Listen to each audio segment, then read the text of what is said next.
Today on Spotlight Now, we focus in on agriculture and invasive species and the impacts that it's having in our communities. Plus, after the August 8th primary, what happens at the legislature now that Speaker Scott Saiki is out? Spotlight Now starts now. You're watching Spotlight Now with Ryan Kalei-Suji and Yunji Denise on Hawaii News Now. Have questions or comments for our guests? Join the conversation in our Facebook live stream. Spotlight Now, where Hawaii comes to talk. Well, aloha, thanks for tuning in here to Spotlight Now on Hawaii News Now. We're going to get to our first guest in just a few moments. We always want to engage you, our viewing audience, into our show. So if you're watching both on air and online, you can always head over to Facebook and enter your question and comments for our guests throughout the show, or by scanning this QR code that you see in the bottom of your screen. We want to welcome in our first guest. We are talking about somewhat of the intersection of politics. We're going to get to the August 8th primary later in the show. But first, welcome in Department of Agriculture Chair Sharon Hurd. Thank you so much for being here today. It's a pleasure. You know, we want to focus on a number of areas that you cover. The Department of Agriculture covers so much. But let's talk first about politics. The legislature allocating $10 million for your agency, a big amount of money, but half of what had initially been proposed. Tell us your sort of reaction to the money and where you hope to spend it. $10 million is still more money for biosecurity than we've ever gotten. So we really appreciate it. We thank the legislature. We thank the governor for allotting it. And the bill that it was actually part of became Act 231. The bill was also known as the Cliff-Suji Act. And in deference to the late representative, we focus on biosecurity. So what we did with the $10 million was very strategic in that of the funds that were allocated for instance, invasives, CRB, LFA, and koki, the total allocated was 5.4, and of that, $4 million we kept. We strategically withheld for that. In fact, CRB, which is everybody's, big, very visual, very cultural issue, we were allocated 1.5 for CRB.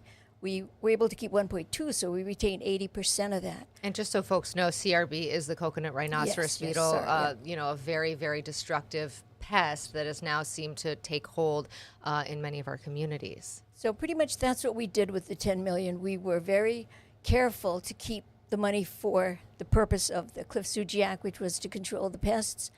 And we were, for what it's worth, we were able to retain all 44 positions, which is very, very key to controlling invasives. The part of that was pretty clever was that we kept the 44 positions, but we staggered the hire dates. So we were able to not have to go back to the ledge next year for more positions because we retained them. We're just not hiring them right off. And of course, in full transparency, my father was the one who, of course, was working on this bill before he passed. And just having conversations with my dad about this and just knowing his history and his passion for it, one of the things that, of course, was important to him and as a part of this bill was those positions that you said. One of the things that the governor had also mentioned is that maybe $20 million was too much for the department to take on at the time. Do you think that this could be something that you guys could go back to the legislature to ask for more money, more positions next legislative session? You're reading my mind, Mr. Ryan Kalei-Suji. In fact, we have to show proof that we can do it. We have to demonstrate that we can spend this money, and we have a plan. The nice thing about the positions is that they're, for the largest part, not new, right? They're plant quarantine positions, they're inspector positions that we already have. And it's just a matter of advertising, populating, putting those positions on the org chart. And for what it's, I want to tell you that there are people that want to work for the Department of Agriculture. They feel the urgency.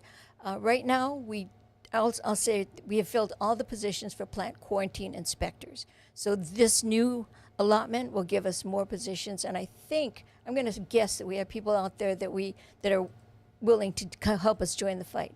You gave us those acronyms off the top, the coconut rhinoceros beetle, the little fire ants, and of course the koki frogs. Where, when you look at those three battles, where do you think we are in terms of being able to keep those pests at bay?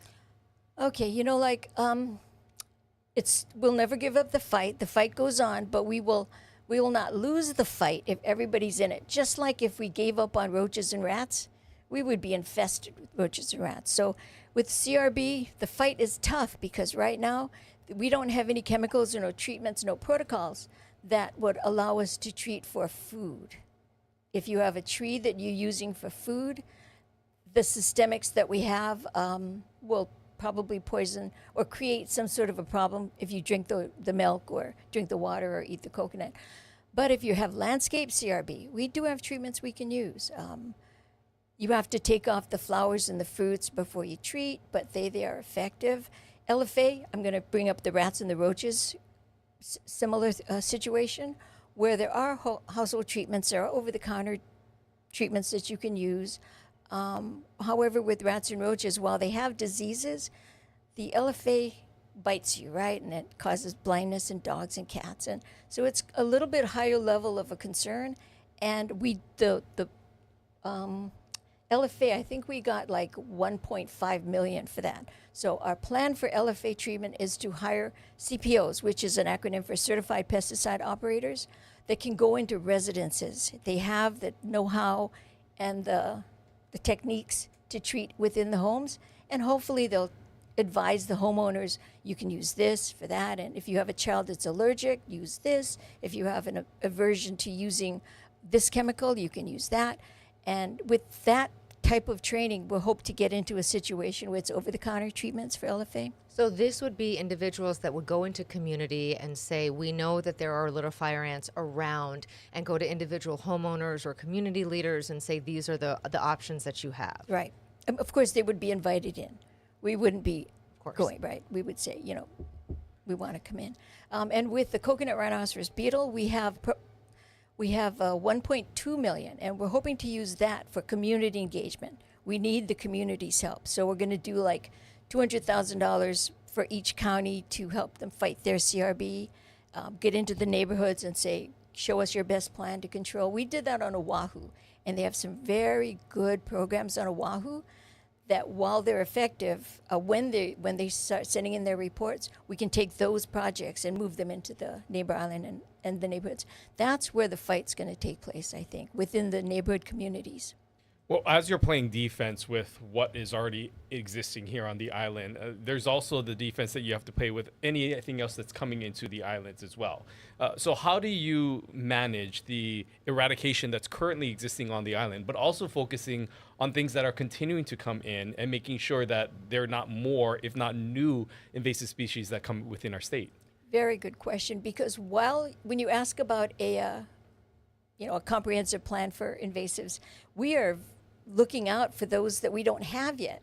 The RFID, the red imported fire ant, it's 10 times worse than what we have right now. And also the BTS, the round tree snake. So to answer your question, Ryan, we rely on training of staff that are dedicated to finding these. And the 375,000 we got from Department of Interior, 100% is going to training and inspection. Most of the flights that come in from BTS, origin, comes in off hours. So we had to, last year, 2023, we inspected 1,500 flights that arrived when staff was really off hours. That money is going to fund their overtime. And of course, the dogs that we use, we have 3 dogs, they need care. So that money is going to help for the care. So to answer your question, we are focusing on those creatures, those pests that we don't have yet, while we're having to pay attention to reacting to the ones that we have. Yeah, and just so our audience is clear, the department did get $375,000 that you referenced from the Department of Interior to combat the brown tree snake. Yeah. How concerned are you about that? When you're inspecting these flights, are you actually finding these species in the wheel wells? We hear about this from time to time. Yes. How dangerous are those flights that are coming in? Well, everyone is a potential host for a brown tree snake, so we have to intensely with the dogs, check everyone. I think the number is since 1981, we've had 8 detections. We found 8 brown tree snakes, all of which were done away with. And I think the last one was found in a cargo wheel well in the 90s. So, since then, with the introduction of the dogs and the funding from the Department of Interior, we haven't detected any. So, cross your fingers. A lot of thing you said is about education and going out into the community. And some people out there may be wondering, do I have this in my own backyard? What sort of mechanisms are set up for people who currently that if they find, something in their yard or something questionable, what would you advise them to do? Or do they take action on their own? Is there a hotline? What would you advise to those individuals? There is a hotline. I'm going to say it's 1643-PEST, and there's also a lot of websites you can go to. Our website, there's the CRB task force. There's different places they can go to see what they can do on their own, but mostly what we want them to do is prevent. And everybody should be cognizant of any compost pile they have, any green waste they have in their yards, because that is a wonderful breeding ground for CRB. That's host material for them. Of those that you listed, and the tree snake as well, what is the one that keeps you up at night? What are you most concerned about? My plant industry folks tell me it's the red imported fire ant. And why is that? Because it stings, but it also, the toxicity of the sting is really high, and people die. And yeah, it's not good, and many people have an allergic reaction to it. It's just a really terrible thing, and it is in 15 states, including California, and it moves on cargo, and it moves on agricultural commodities. I mean, when you say that, thinking about the number of visitors that we have from California, thinking about all the packages that go through ports, San Diego and Los Angeles, and then come here, that seems like a pretty tough thing to keep out. Right. Thank goodness for Act 231. We have 44 positions. We're going to add to our staff. We're going to get those guys. One of the other things that I think a lot of people think about when you're talking about some sort of defense and stopping things from coming to the state is that form that everyone fills out on the plane, that you have to declare if you have some of these things coming in. There was talk, and there are suggestions that maybe that's a little outdated, that something else needs to be done. Has the department looked at other mechanisms and ways to gather this information, or do you find this method working, and is it effective? We all know the paper form is not really working, right? We all know that routine, right? Wrap up and get pen. But thank you for the question, because it's a really good time. We have a pilot rolling out right now under the direction of the Lieutenant Governor and the cooperation of the airlines. We have a electronic form. We're still working out the kinks. Couple flights a week, same lane, and it's going to be either, we haven't quite, I think it's an and thing. It's going to be an app on your phone. You can actually go through and answer the form on your phone, or when you're on the flight, your entertainment, hopefully the flight attendant will make an announcement, within these hours you have just to answer this question, and it'll be pre-filled. A lot of times it'll be drop down. It'll be a drop down menu, all the different languages that the top 10, let's say. We just had a, prototype on Monday. It was a demonstration via Zoom, and the airlines really liked it. The airlines committee just was so overjoyed that we're helping them with this, because it is the airline's responsibility by statute to report this thing. So we're making inroads. It's a pilot right now. We'll still offer the paper for a while, but eventually we hope to phase it out. When you make this pitch to lawmakers, and I'm assuming that there will be another pitch to increase the funding next year, what is the pitch? Why is this money well spent? And what are you telling them about why these dollars in the prevention are worth it? Especially when there are so many other priorities in other communities that are, we have recovery in Lahaina, we have all of the issues, any number of agencies that could say, we need these dollars. Why are these dollars best put to your agency? Because these dollars will improve the public health and safety, and basically improve our quality of life. I mean, we talk about brown tree snake, and yes, it does affect our native birds, and it's a nuisance and all that. But you know what it does? It curls around your electric wiring, and it'll short out your TV every night. Okay, so we have to go to them and say, we've done this with the money. Your communities are engaged. Now we need more money to really make sure we can check every flight that comes in for all these different species, because everyone that comes in has some misery with it, And I mean, what else is impactful to our lifestyle than you watching Hawaii News Now late at night and then your TV shorts out, right? Nobody wants that. Beyond, of course, just the invasive species, there's a lot that the Department of Agriculture does, and obviously it's to support farming and the ag industry in our communities. Where would you assess and where would you say that we are right now as a state in terms of supporting agriculture, farmers, and what are some of the biggest concerns that you're hearing from the ground from those who are in this field? Okay, actually, we're working on our 2025 legislative package, and the 4 priorities we have is increased data so farmers can make farming decisions. Second one would be access to capital, biosecurity, and then ag theft. These are the 4 big things that farmers are telling us. Thanks to the help of Ulupono, we are doing a canvassing of, I think we had 574 responses. And of all these responses, aggregate, biosecurity was number 1. Now, if you go into the different counties, they have different priorities, but for the most part, in aggregate, biosecurity was the number 1 concern. That's another thing we can tell the legislators, that your constituents feel biosecurity is number 1. Right. I mean, we are facing such a delicate balance here on our islands. Our ecosystem is so sensitive. And when we have so many forces coming in, it goes back to what you were talking about community and personal responsibility. We heard your pitch to the lawmakers. What's your pitch to the public as to how they can get involved in this fight and why they should take part? Learn how to identify what is unusual. It doesn't have to be one of the top 3, CRB, LFA, or Koki. If you see something unusual, what we ask is that you catch it, put it in a plastic bag, freeze it, and drop it off. Okay, what if you're not that brave? Maybe take a picture. Take a picture. In fact, a lot of people do that. They'll call us and say, I think I see an invasive lizard, or I think I see a horned bearded dragon. And of course, nobody wants to touch it. So take a picture, call us, like the possum thing, right? Somebody took a picture, our guys are out there, and we got it. So the public needs to work with us and engage with us. And in fact, they're our superpower. They're the ones that call us to their meetings and then tell us what's going on and how can they help. And pretty soon, I shouldn't say pretty soon, I don't know when, but we're going to be distributing nets, for coconut rhinoceros beetle capture. And we're still working through the process because the nets have a certain eye that is illegal for fishing. So we still have to go through the process. But we'll be distributing it through the legislators, and then they can contact their legislator to get that. So that's the kind of engagement we're hoping to get from the community is see something, say something.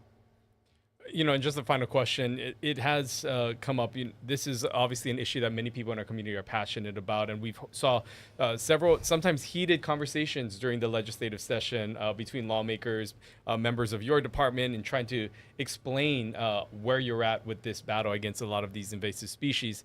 How do you find that balance of trying to provide information, lead your department, answer to lawmakers who are questioning what you folks are doing, and also, but at the same time, when you get money, you get it cut in half by, the governor's final decision. How do you balance all of that and try to make inroads with what is growing, continues to be such a big problem in our community? The easy answer is that we follow the law. The balance is there's a law, we follow it. But the real soft underbelly, you might say, is we want to educate before we regulate. And if the public knows what to do and they're responsive and they let us on their property and we treat, we're not going to, use the stick, right? We'd rather use the carrot. Educate. And then if you're unresponsive or you're uncooperative, we have laws in place that will allow us to, get a warrant, put your name in the paper, and forcibly enter your property, which is like scary, right? It is, but perhaps at times necessary. Thank you so much for being here, Department of Ag Chair Sharon Hurd. We're going to continue our conversation about invasive species with 2 experts. Stay with us. Spotlight Now continues right after this. So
Welcome back to Spotlight Now here on Hawaii News Now as we continue on in our conversation about invasive species in our community. Yeah, we spoke a lot with Chair Hurd about where she's going to be allocating that $10 million. The reason for some of those decisions will be explained by our two guests who are joining us now. They are experts in the field of invasive species. Please welcome Christy Martin, Program Manager and Information Officer at UHPCSU, Coordinating Group on Alien Pest Species, and Dr. Laura Brewington, who has a number of titles to her name, but we're introducing her today as a lead investigator of the Pacific Research on Island Solutions for Adaptation. Thank you both for being here. Hello.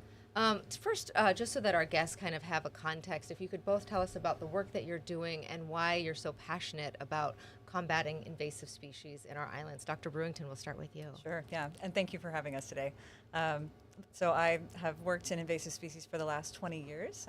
I started on this issue when I worked in Galapagos in Ecuador as a graduate student and then working for a nonprofit that was really focused on the biosecurity and quarantine program for the Galapagos Islands. So similar to the state of Hawaii, Galapagos is a state of Ecuador, it's a province. And so there are a lot of cargo shipping and tourism comes out to the islands. And that brings a lot of pests and a lot of risks. Almost all of their food is imported, similar to here in Hawaii.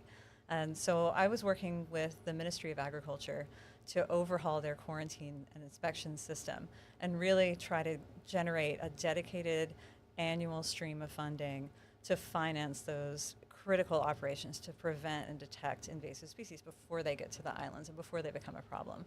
And so that was a real success. And then about 13 years ago, I was hired to come work in Hawaii on more climate change adaptation issues with the Pacific RESA program, which is the NOAA Climate Adaptation Partnership for Hawaii and the U.S. affiliated Pacific Islands region. And through that program, I've continued to work in invasive species, but especially at the intersection of climate change and invasive species and how the two kind of intersect and work together. And so I've been really, passionate about the issue from a conservation point. I'm a closet birder, so I'm really concerned about the impacts of invasive species like mosquitoes on the native birds here in Hawaii. And overall, it's just an issue that's very close to my heart. And Christy, if you could tell us as well how you come to this issue. Yeah, well, I was born and raised here, so I didn't really quite get it when I was growing up. I was always out there. I was always looking at things, wondering, what this species is and that. But now I spent about 25 years working on invasive species as part of the University of Hawaii's effort to support the people and the culture and the resources of Hawaii. And so I'm really passionate about this topic because it is one of the single drivers of change and for all of those things that we love about Hawaii. So I focus on invasive species now as part of the university's efforts. Well, we want to talk about some of the highlights and some of the things that we were talking about with Chair Hurd just moments ago regarding that $10 million that was awarded. What do you think, and you maybe heard her response, we'll start off with you, Christy, if you can give your thoughts on where you think that money should be focused in. What are the priorities and the biggest concerns right now when it comes to invasive species in our community? Yeah, well, we were very excited that the legislature chose to spend so much time on this issue, and the allocation of $20 million by the legislature certainly shows that they have the will and the desire for a real change. One of the tragedies is that, it wasn't permanent program funding. So this being funding that needs to be spent quickly and isn't programmatic, that is lasting year after year, I think is a challenge. And I'm not going to further, second guess any of the governor's decisions. I will point out, though, that one of the aspects of the bill that kind of got lost is that one of the programs, Hawaii Ant Lab, was funded via a separate bill, and it got rolled in by an amendment into this big funding bill. And it hopefully will be able to fund the Hawaii Ant Lab. It was a project that initially started because we had no real expertise in Hawaii Department of Agriculture on invasive ants. And so Hawaii Ant Lab project at the University of Hawaii and co-managed for many years. Hopefully some of that money will find its way back to the Hawaii Ant Lab. They developed the methods that we use to be able to better address not just little fire ants, but they're out there serving also for red imported fire ants, which I was happy to hear is one of Chair's high priorities. Yeah, Laura, I mean, when we look at, there is a finite number of resources. You heard her lay out the coconut rhinoceros beetle, little fire ants, and koki. You know, if you could devote money to any one of those, which do you think should take priority? Wow, that's a tough question, and you know, it's hard to say what should be prioritized. I think writ large, prevention is a major issue that the state of Hawaii has. You know, Hawaii and the U.S. Pacific Islands are the gateway to the U.S. mainland for a lot of commodities, for tourism traffic, and so all it takes is something that has arrived here, that has infested here, getting on a plane or a boat and making it to, you know, California's agricultural systems. And so those are real risks that extend just from Hawaii as a state. I also, you know, in addition to sort of turning the tap off of things coming in, I think, you know, a lot of the efforts to get rid of the serious problems that we have will take very novel solutions. You know, something like Koki frog is an extensive problem that is going to be really tricky to solve if we don't have the adequate research funding and facilities that are needed to develop solutions and tools for them. And so I think, you know, one of the things that Chair Hurd is aware of and that we're all hoping for is sustained funding for biological control methods and doing the research to find those sort of novel solutions and innovative tools that we don't yet have. And that not only could work here in Hawaii, but that could be applied elsewhere in the Pacific, that could be applied on the US mainland. So it's a win-win strategy to try to tackle some of these big items.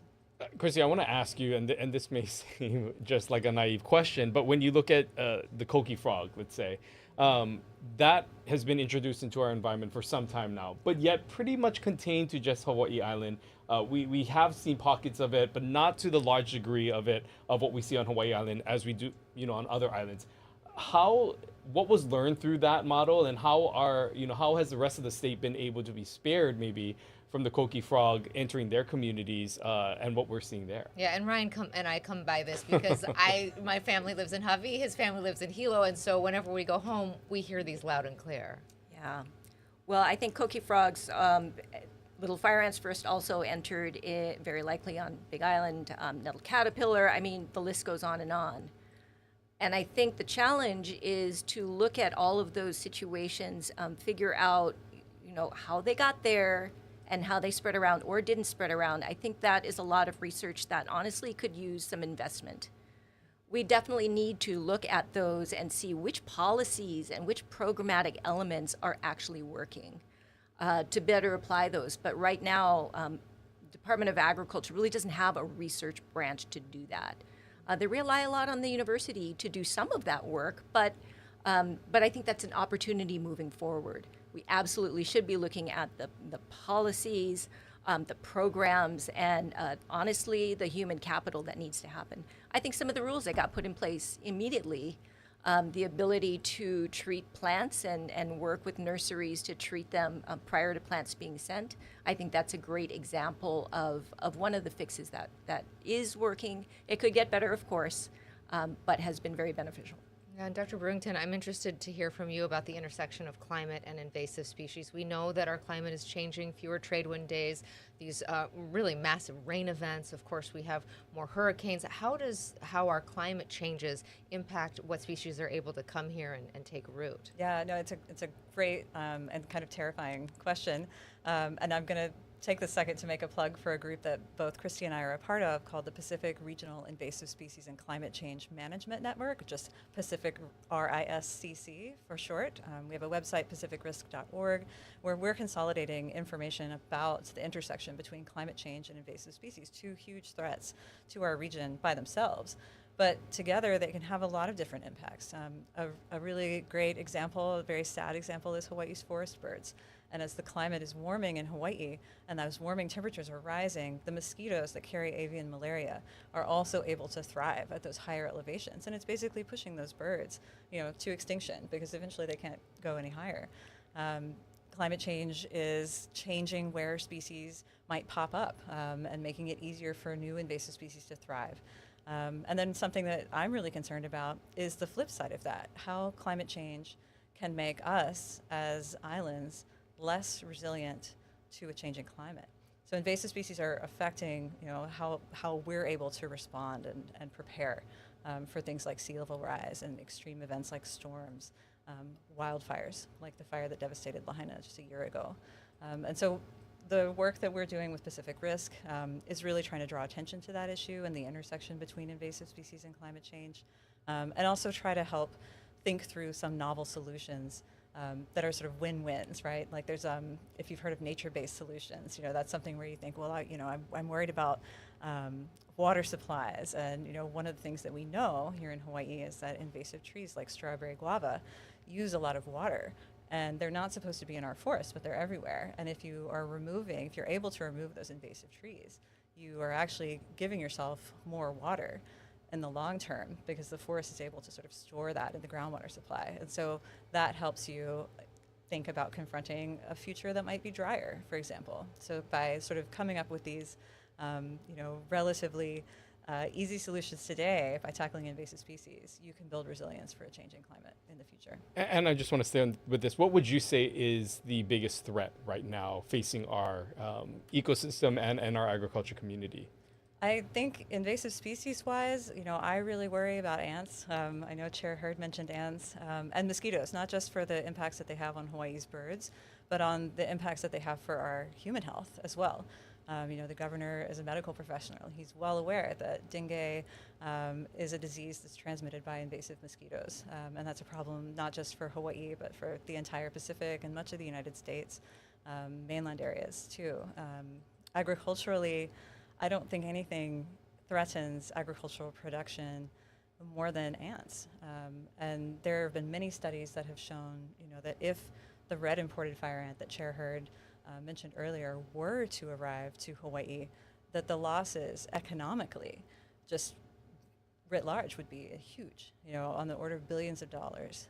And so an ounce of prevention is a pound of cure kind of thing. It's really worth making sure that these threats don't reach Hawaii, and then taking care of the things that are already here. Yeah, and Christy, let's talk about that ounce of prevention on an individual level. You heard Chair Hurd talk about just being able to look at your backyard, and if you notice something awry, to report it to the department. What kind of advice do you give to the individuals about how we can all help out in this fight? Yeah, if you don't mind, I'd like to actually bring marine species into the picture as well before I go what people can do. When you think about the marine environment, we've talked a lot about terrestrial species, but if you can imagine the importance of coral ecosystems to our everyday life, and all of the things that we rely on for coral, well, there's an invasive disease out there called stony coral tissue loss that kills coral. It's in the Caribbean. It's spread throughout the Florida Reef Tract, killing coral sometimes to 90% of corals in an area. Multiple species die. And so protecting the things that we have, coral, ohia, some of the native species are so important. Getting to what people can do. Absolutely. Chair Hurd said it. If you see something, say something. I'm going to get the number right. 643-PEST. That's 643-7378 from any island. You could also go online and report it, 643pest.com. You can upload your picture or whatever you have, and it will be followed up on. So that is one thing people can do. We've been talking about, and invasive species has been in the conversation for quite some time now, for, a decade or so, especially with the legislature in the past, with when Koki frog was first introduced, and it just brought that attention. But over time, it just seems to be more and more of an issue. There are some who say it's a little too late, that we are at a point now where it's taken over so much of our community. Christy, I want to get your thoughts on this. Where do you think we are right now in the state of where things are comparatively to where we were 10 years ago, and how much worse, or maybe it hasn't gotten worse, but your view of how things have gotten and come over time? I am still an optimist. In Hawaii, we can look around and we can see native species. You can see more of them when you're in the ocean. But we still have about 50% of our native habitats functional with native species there. We have about 20,000 species that are found only in Hawaii. and we have a responsibility to those. We've got a responsibility to our communities to make sure that we can, have picnics outside. So I feel like it is not lost. There's always more to do. We can always take more actions to be able to protect what we have in Hawaii. We're not in the best place. There's a lot of work to do. But some of it is honestly easy lifting. If we change just a few laws, we could prevent some of the new plants that are invasive from coming in. That is not hard work. It doesn't take a lot of people to do it, but it does take will. And it's going to take everybody to do it. And Dr. Brewington, I'm struck when we were talking before we came on the air, and I wondered if you would share the difference between hiking in Guam and hiking in Hawaii. You mentioned that you're a birder and that you're an avid hiker. Tell us about what it's like there versus here, and why they've seen those changes. Yeah, both places are fabulous. The first time that I went to Guam, I was excited to explore Ritidian, which is a forest on the northern part of the island, and it's a protected area. It's beautiful, and as I was walking, I kept running into spider webs, these really thick spider webs, and I couldn't. I'm not a fan of spiders, so it was very frustrating, and I was sweating, and then I finally realized there are all these spider webs because there are no birds left on Guam because of the devastation from the brown tree snake over the last decades. And when I say no birds, I mean no native birds. 14, I believe, species have been extirpated because of this one snake that arrived to Guam during World War II or immediately after, and has just wreaked the type of environmental havoc that's unlike something we've seen in other parts of the world. And Chair Hurd also alluded to the fact that it's not just birds that are affected, it's your electrical system. And invasive species are like that. They're insidious. They have these sort of cascading impacts that make them not just a problem for departments of agriculture or for departments of conservation. They're a multi-sector, whole of government issue. And we were talking about climate change and invasive species, and I wanted to mention that one of the things that really inspires me, staying positive, right? Because how can you work in both climate change and invasive species and not try to stay positive? It's like two very doomy issues. But I see plants, I see states, making really progressive strides in tackling these two threats. And one of them is California. California's Department of Transportation has put together their climate adaptation plan that involves getting rid of invasive grasses. And why Department of Transportation? Because invasive grasses, when they light on fire, that disrupts transportation systems. And so they're thinking really progressively about these issues. And I think that that's something that Hawaii can do. I think that we already have the tools to do it. And it just takes the political will to make it happen and to kind of think about these issues that affect every sector and every part of our lives. Yeah, you describing that hike gives me chills. It's something that we don't want to see here at home. Thank you both for being here. Again, that number 643-PEST. We've been all given that tool today. We'll be right back to talk about politics with Colin Moore. Big changes coming to the legislature. Stay with us. Spotlight Now continues right after this.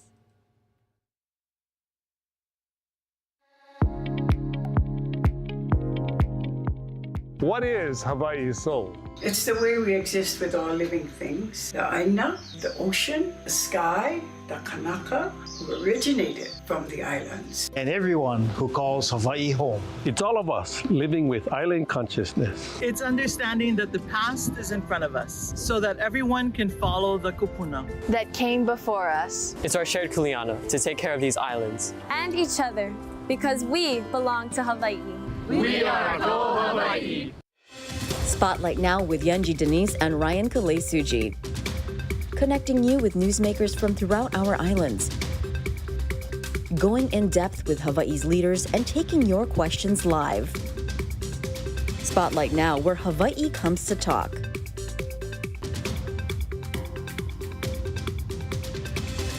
Well, welcome back here to Spotlight. Now we're going to be switching gears, going from agriculture and invasive species over to politics. Joining us, of course, is H&N political analyst Colin Moore. Great to see you, Colin. Thanks for joining us. Let's begin with some of the things that we saw just a few nights ago with the primary election. Let's first start off with turnout overall, low voter turnout. How do you think that has impacted the overall the results of what we saw on Saturday? Yeah, so this is the lowest primary turnout we've seen in the entire state's history, 32%. I know, a really shocking number.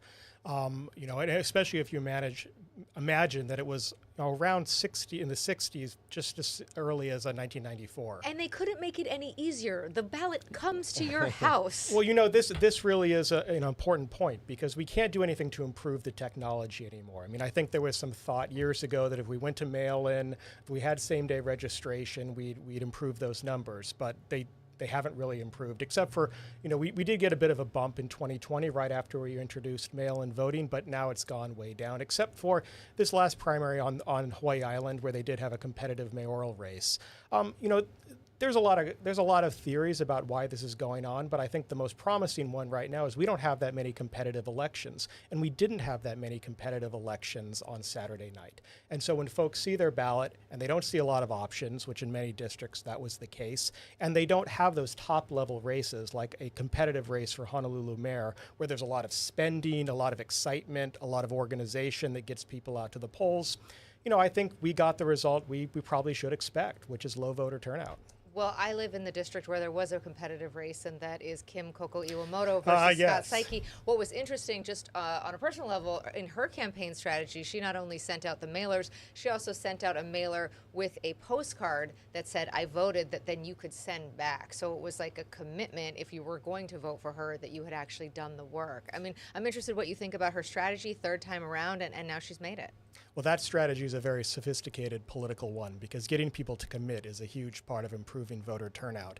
You know, I have to say I was a little bit surprised about this result. I mean, the results the last two times have been pretty consistent, with Saiki winning a narrow victory. You know, that District 25 is a really interesting district. It's a lot of high rises, which means it's difficult to campaign in. And I should say that on both sides, there was a tremendous amount of money spent, hundreds of thousands of dollars.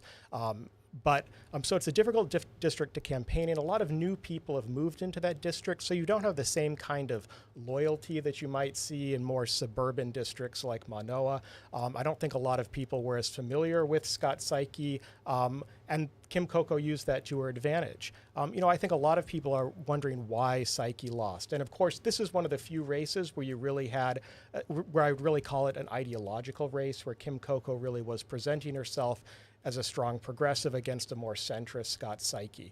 You know, the trouble is, if you're speaker, you get a lot of credit for what goes on the ledge, and you get a lot of the blame. So the way I interpret this loss in part is that for some people, Scott Saiki came to symbolize what they were frustrated with about the legislature, about the status quo. I don't think it's one bill that Scott Saiki voted on. I don't think it was about him so much as a candidate as it was the fact that he was the speaker, and he came to, I think, represent a lot of people's frustrations. And Kim Coco ran as a change candidate.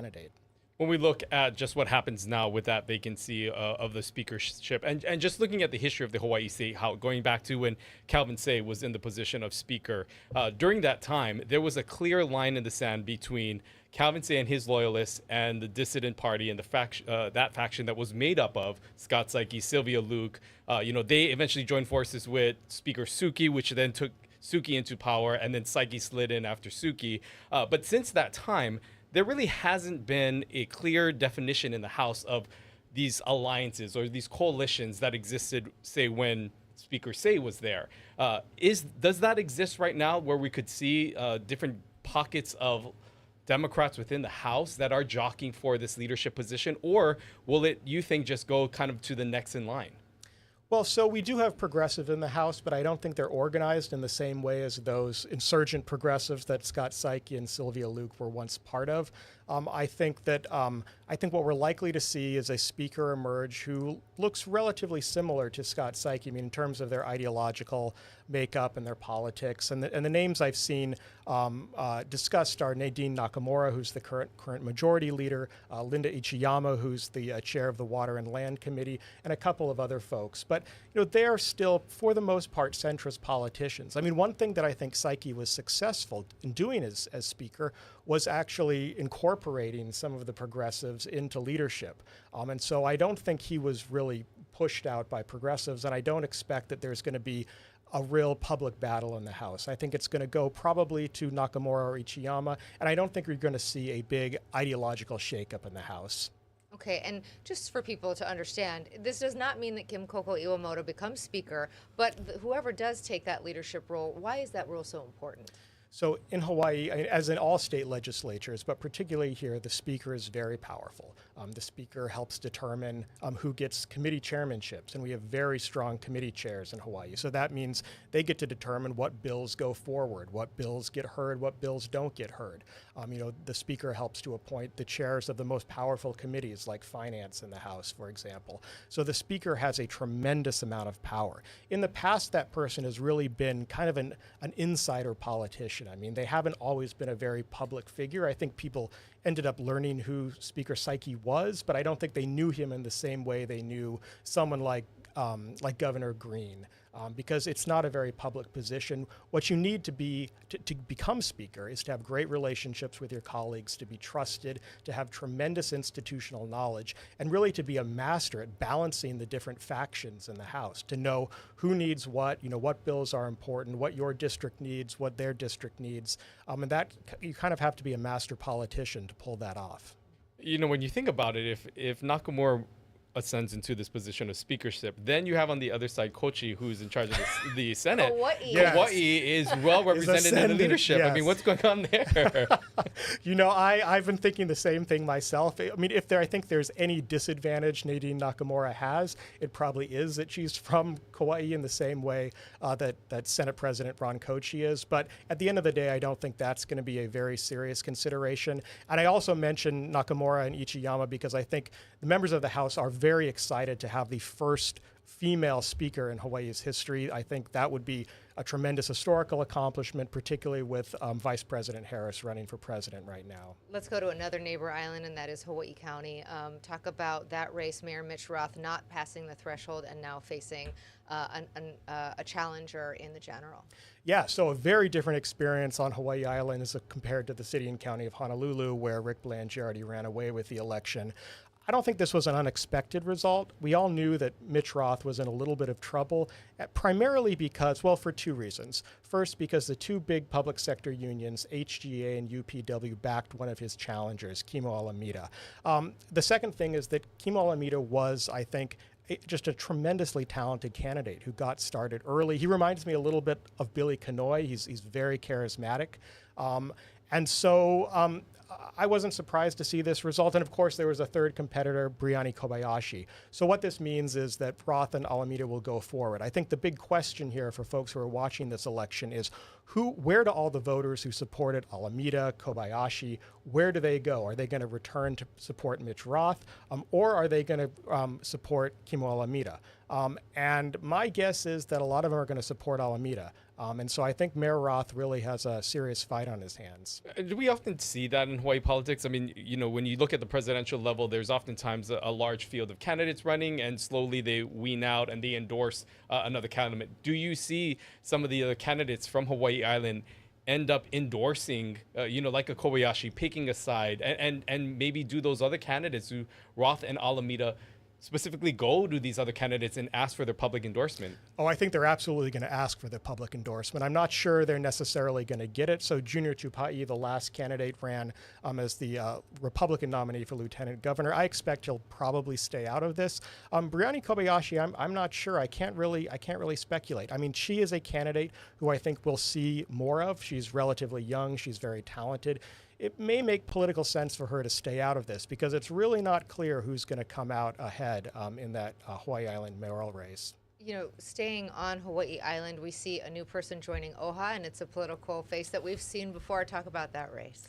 Right. So Kai Kahele, back for OHA. I mean, OHA elections are fascinating to me because they are statewide elections, but they're generally with candidates who don't have a ton of name recognition. A lot of people don't vote in OHA elections. So Kai Kahele had a tremendous advantage because he had more name recognition than anyone in that race.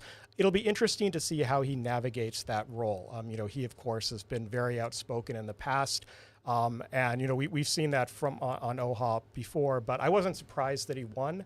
But I'm curious to see how he behaves as a commissioner. Yeah, I mean, you got to wonder if this is a springboard to something else. It'll certainly keep him in the public eye. And so it may be a springboard for something else if he decides to run for governor again, or maybe try to get back in the Senate. We'll see. But I think that Kaikahele probably is going to be involved in politics for quite some time going forward. Let's talk about any other races that maybe surprised you, caught you off guard, that you examined on election night and are maybe just keeping your eye on moving forward as we head into this general election. Sure. So there's a few more I'll mention. One is State Senate District 23. This was the race that Clayton He lost. Clayton He, a legendary local politician who's been in the House, been in the Senate, been on OHA. He lost to Ben Schaefer, who was a relative unknown who spent far less than he did. And to me, this indicates that being well known is often an advantage, but it can be a disadvantage. I mean, if you've been in politics for that long, you can make some enemies, you can rub some people the wrong way. So Schaefer ended up being backed by several of the former senators there, ended up winning that primary. He's going to face State Senator Brenton Awa. This is going to be one of the few really competitive general election Senate races because Brenton Awa is the incumbent, but he's a Republican. He also is known as being a somewhat controversial figure, a bit of a maverick in the state Senate. So I'm not sure who has the advantage going into that race. Senator Awa is known for being a very strong campaigner. So we'll see, but that's certainly one to watch. You know, what's interesting about that race in particular is that Senator Awa has said that he's not doing any traditional campaigning. He's not going to fundraise, maybe shake a few hands, but not going to participate in the traditional way. What do you think of that strategy?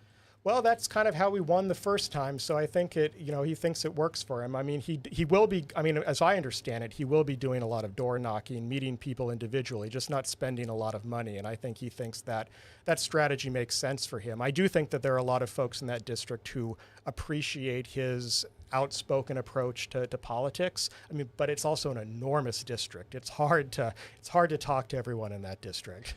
As we're almost out of time here, but I do want to just talk about looking forward to the general with the top of the ticket on the ballot with the presidential election that normally likes to excite people, maybe a higher turnout. Do you think that having the presidential election in this general election coming up will increase our turnout, and if that will impact any of the down ticket races? Good question. So absolutely it will increase turnout. Who gets helped when we have high turnout? It tends to be younger candidates, more progressive candidates, or less traditional candidates. When turnout's really low, you tend to get older voters, union voters. I would say that a really high turnout probably helps some of the Republicans because Republican voters in some cases are less likely to turn out than the core Democratic voters in Hawaii. So if there's anyone it helps, I would say in the general, it'll probably help our Republicans a little bit. So interesting. We love having you on. Thank you for sharing your knowledge this afternoon. We appreciate you. Happy to be here. Professor and HNN political contributor Colin Moore. Stay with us. We'll be right back after this. Spotlight Now with Yunji Denise and Ryan Kalesuji. Connecting you with newsmakers from throughout our islands. Going in depth with Hawaii's leaders and taking your questions live. Spotlight Now, where Hawaii comes to talk.